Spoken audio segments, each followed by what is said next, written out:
everyone, good evening. So today ఈరోజు మనం C ప్రోగ్రామింగ్లో basic data types and variable declaration చూద్దాం.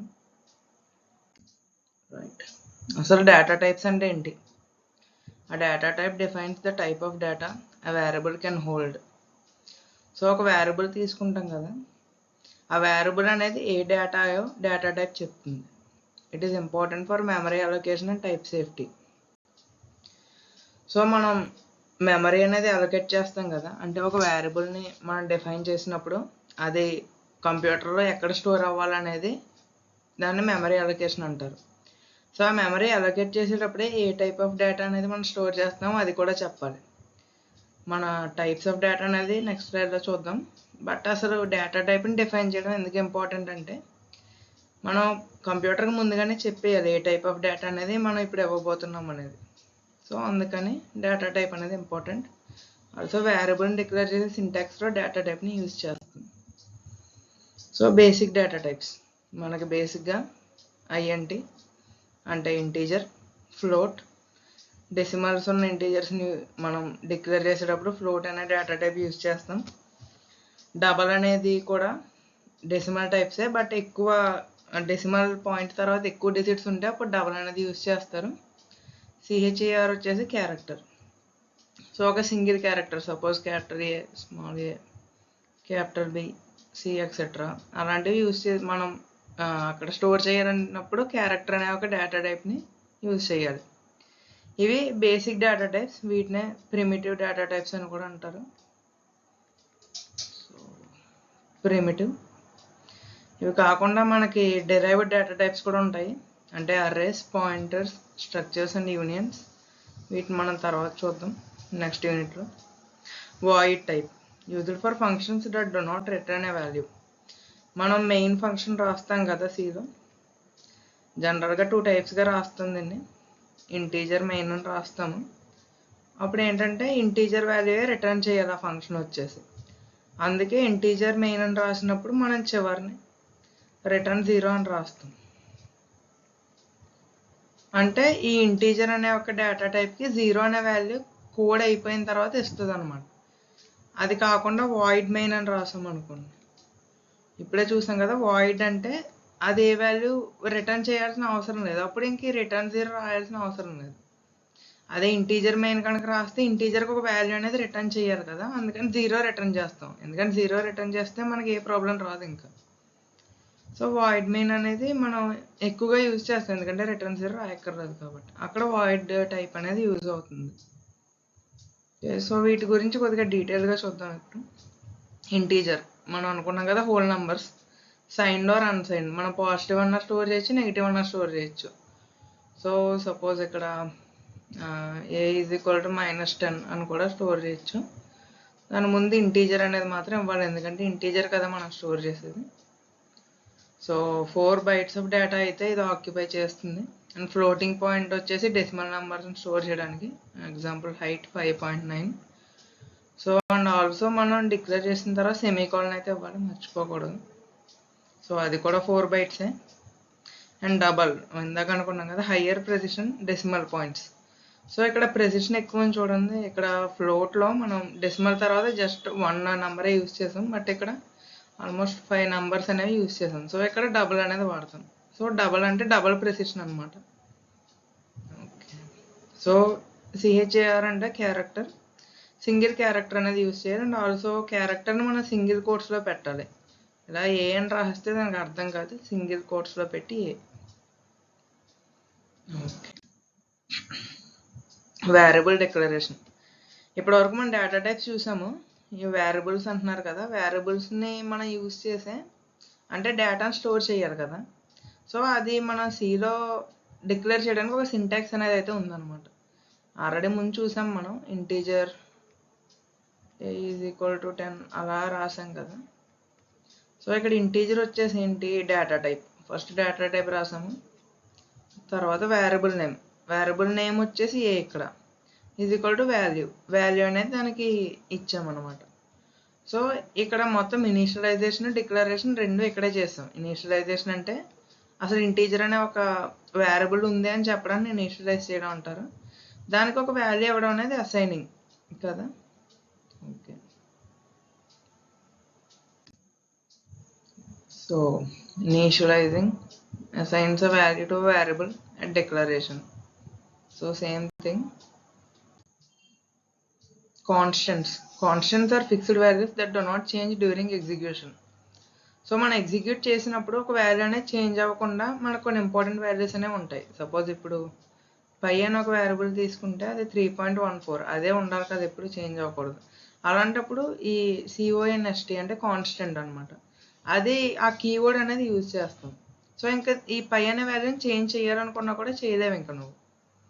సో అలాగా ఇక్కడ ఎగ్జాంపుల్ రాసాడు, constant integer max age is equal to 100.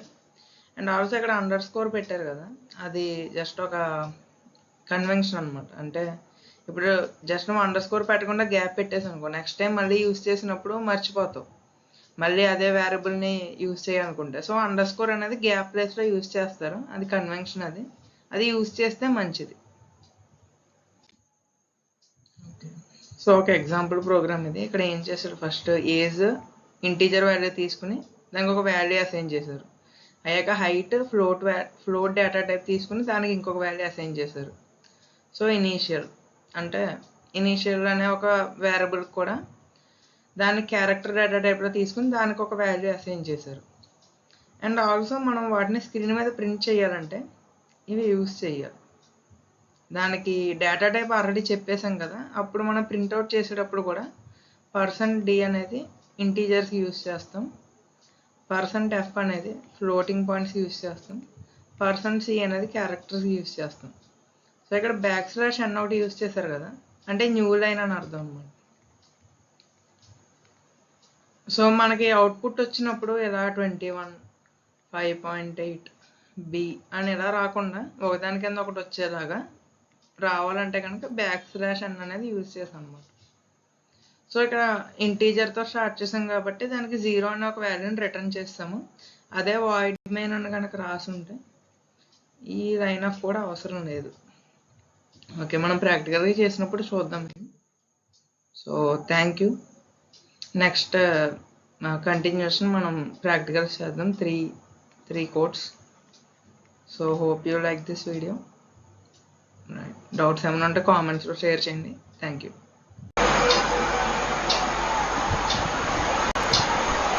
So hey guys, welcome back. మనం ఇప్పుడు కొన్ని కోడింగ్ ప్రాక్టికల్స్ చూద్దాం. First how to print hello world. So hello world ఎలా print చేయాలో చూద్దాం. సో ఫస్ట్ మన హెడర్ ఫైల్ని అయితే మనం ఇంక్లూడ్ చేస్తున్నాం with the code #include stdio.h. So తర్వాత వాయిడ్ మెయిన్ అయితే మనం ఇనిషియేట్ చేస్తున్నాం, that is our main function. So ఇక్కడ నుంచి మన కోడ్ అయితే స్టార్ట్ అవుతుంది. Okay, so printf is the statement కదా, మనం అవుట్పుట్ ఇవ్వడానికి స్క్రీన్ మీద. సో ఇది జస్ట్ ప్లెయిన్ టెక్స్ట్ కాబట్టి డబల్ కోట్స్లో పెట్టాను, printf hello world and semicolon మర్చిపోకండి. వాయిడ్ కాబట్టి రిటర్న్ 0 రాయాల్సిన అవసరం లేదు. సో దీన్ని రన్ చేద్దాం. ఓకే, హలో వరల్డ్ అనేది ప్రింట్ అయింది, code exited with 0 errors. Nice. ఇప్పుడు మనం డేటా టైప్స్ చూసాం కదా ఇందాక. సో ఒక్కొక్క డేటా టైప్ని ప్రింట్ చేద్దాం. ఫస్ట్ వాటిని ఇనిషియేట్ చేసి ఒక్కొక్క వాల్యూ అనేది వాటికి ఇద్దాం. Like integer number is equals to 10. So integer అని ఒక డేటా టైప్, దాని వేరియబుల్ నేమ్ వచ్చేసి నంబర్ అండ్ దాని వాల్యూ వచ్చేసి 10. So float decimal is equals to 4.5. ఇక్కడ ఫ్లోట్ అనే డేటా టైప్లో డెసిమల్ అనే ఒక వేరియబుల్కి 4.5 అని ఒక వాల్యూ అసైన్ చేశాను. సో క్యారెక్టర్ అనే నేమ్ ఇద్దాం ఈ వేరియబుల్ కూడా. మీరు ఏమన్నా ఇవ్వచ్చు వేరియబుల్కి, అండ్ సింగిల్ కోట్స్ ఇక్కడ మర్చిపోకండి, డబుల్ కోట్స్ కాదు. సో జస్ట్ మనం వేరియబుల్ నేమ్ ఇచ్చేది మనకు గుర్తుండాలి కాసేపు అయినా, సో అలాంటి నేమ్ ఇస్తే మంచిది.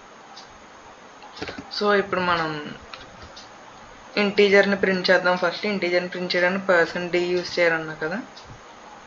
So printing the integer. ఇది మీరు రాసిన రాకపోయినా ఒకటే, ఎందుకంటే ప్లెయిన్ టెక్స్ట్ కాబట్టి మనం జస్ట్ అర్థం కావడానికి రాస్తుందంటే %d. సో ఒకదాని పక్కన ఒకటి వచ్చేయకూడదు కాబట్టి \n కూడా ఇస్తున్నా అక్కడే. Okay, comma number. Sorry line చూద్దాం కరెక్ట్ కాదు. ఓకే, ప్రింటింగ్ ద ఇంటీజర్ 10 మనకు కావాల్సినట్టు వచ్చింది. మిగతా వాటిని కూడా ప్రింట్ చేద్దాం. Printf printing the floating point. Okay, so floating పాయింట్కి మనం %f అనేది రాయాలి కదా. అండ్ కింద రాయడం \n. మనం వేరియబుల్ నేమ్ ఏమి ఇచ్చాం, డెసిమల్. సో దాన్ని ప్రింట్ చేస్తాం. అండ్ ఆల్సో క్యారెక్టర్ని కూడా ప్రింట్ చేద్దాం. ప్రింటింగ్ ద క్యారెక్టర్కి %c కదా, %c \n. లాస్ట్ లైన్ కాబట్టి \n ఇచ్చినకపోయినా పర్లేదు. Okay, character semicolon. ఇప్పుడు రన్ చేద్దాం. Okay, code exited with 0 errors. మీకు ఇక్కడ సెమీకోలన్ కావాలనుకుంటే ఇది కూడా కోలన్ కావాలంటే పెట్టచ్చు. No issues. ఓకే, సో మనం డేటా టైప్స్ని ప్రింట్ చేసాం, వాటిని ఇనిషియేట్ చేసాం అండ్ ఆల్సో ప్రింట్ చేసాం. సో ఇప్పుడు ఒక 2 నంబర్స్ని యాడ్ చేసి ఒక ఫంక్షన్ క్రియేట్ చేద్దాం. సో ప్రింట్ఎఫ్ ఫస్ట్ మనకి డిస్ప్లే మీద రావాలి కదా, ఫస్ట్ నెంబర్ ఎంటర్ చేయండి అని. Enter the first number. Okay, ఇప్పుడు ఎంటర్ ద ఫస్ట్ నెంబర్ అని అవుట్పుట్ మీద వస్తుంది. ఇప్పుడు ఇది మనం ఎంటర్ చేసిన నెంబర్ని తీసుకోవాలి కదా. దానికంటే ముందు మనం ఇంటీజర్స్ని అదే వేరియబుల్స్ని డిక్లేర్ చేయాలి కదా. నంబర్ 1 తీసుకుంటాం, నంబర్ 2 కూడా తీసుకుంటాం. అండ్ మన సమ్ని కూడా మనం క్యాలిక్యులేట్ చేసి స్టోర్ చేయాలి కదా. సో సమ్ అని ఒక వేరియబుల్ని కూడా తీసుకుంటున్నాం. So enter the first number. ఇప్పుడు మనం ఇచ్చిన వాల్యూ అనేది తీసుకోవాలి కాబట్టి స్కాన్ఎఫ్ ఫంక్షన్ యూజ్ చేసాం. So A type of data తీసుకోవాలి, అది ఇంటీజర్. So %d. అండ్ దీని సింటాక్స్ ఎలాగ ఉంటుంది, సో అన్ని పెట్టాలి అక్కడ. అండ్ ఏ వేరియబుల్కి వాల్యూ అనేది తీసుకుంటుందంటే నంబర్ 1కి వాల్యూ తీసుకుంటుంది. So number 1. ఓకే, సో ఇప్పుడు ఎంటర్ ద ఫస్ట్ నెంబర్ అని ఇక్కడ మన కర్సర్ వచ్చింది చూడండి. సో అక్కడ మనం ఏదైనా వాల్యూ ఎంటర్ చేయొచ్చు. ఎంటర్ చేస్తే అది నంబర్ 1 అనే వేరియబుల్లో స్టోర్ అవుతుంది. తీసుకున్నాం కదా %d అండ్ నంబర్ 2. ఈసారి నంబర్ 2 తీసుకుంటున్నాం. అండ్ సమ్ అనే వేరియబుల్ని డిక్లేర్ చేస్తాం ఆల్రెడీ. సో దాన్ని క్యాలిక్యులేట్ చేద్దాం. Some is equal to number 1 plus number 2.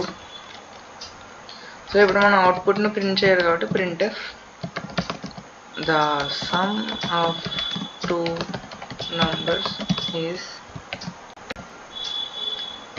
So some కూడా ఇంటీజర్ డేటా టైపే కదా. %d sum. Let's see. Enter the first number 10, enter the second number 20. The sum of 2 numbers is 30. Nice. So మనం sum of 2 numbers అయితే code రాసేసాం. That's it for today guys. Thank you. Hope you like the video. Doubts ఏమైనా ఉంటే again comments లో share చేయండి. I'll try to answer everything.